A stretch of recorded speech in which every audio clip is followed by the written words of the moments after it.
안녕하십니까. 둔산 1, 2, 3동 지역구 출신 더불어민주당 박용준 의원입니다.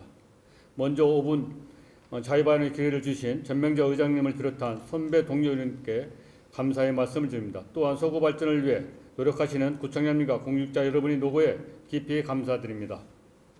본 의원은 오늘 경계선 진행에 대한 인식 개선과 지원에 관한 말씀을 드리고자 합니다. 2023년 5월 4일 한겨레 신문에서는 우리 곁 프레스토 건포 700만 명 경계선 진행이 아시나요? 라는 제목의 기사가 올라왔습니다.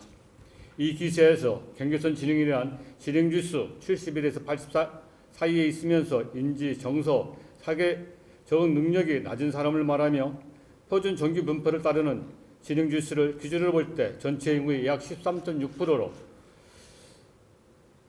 약 700만 명에 달하는 것으로 추정됩니다. 경계선 진행에는 학령기의 학습 부진 아이로 성년기에는 사회 부적응자로 낙인되어 차별과 억압, 폭력과 혐오를 경험하면서 외롭고 힘든 삶을 살아가는 것이 현실입니다. 이들은 어린 시절에 조기에 발견하여 적절한 지원을 하지 않는다면 또래들과 소통이 어려워 학력, 폭력의 피해자나 운동형 외톨이가 될 수 있으며 다른 사람들의 관계를 맺으며 평범한 사인으로서 자립하여 살아가는 것도 어려울 수 있습니다.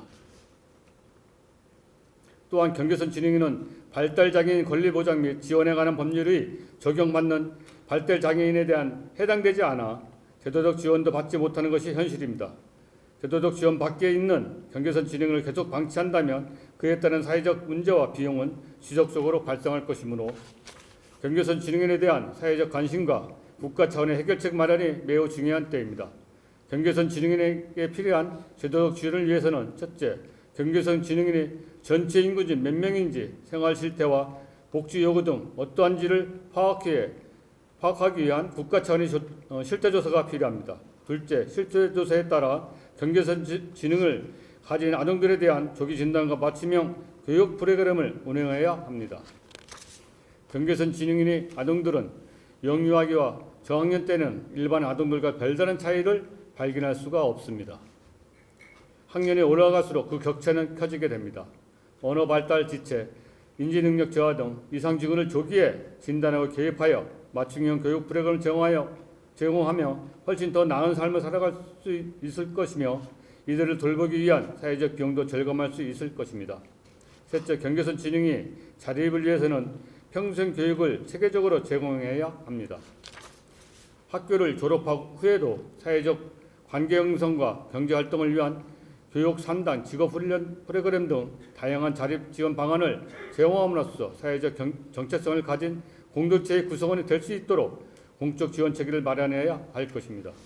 지난 6월 서울시에는 전국 최초로 경계선 진행인 평생교육 지원센터를 개관하여 경계선 진행에 대한 생애주기별 교육을 체계적으로 지원하는 좋은 사례를 보여주었습니다.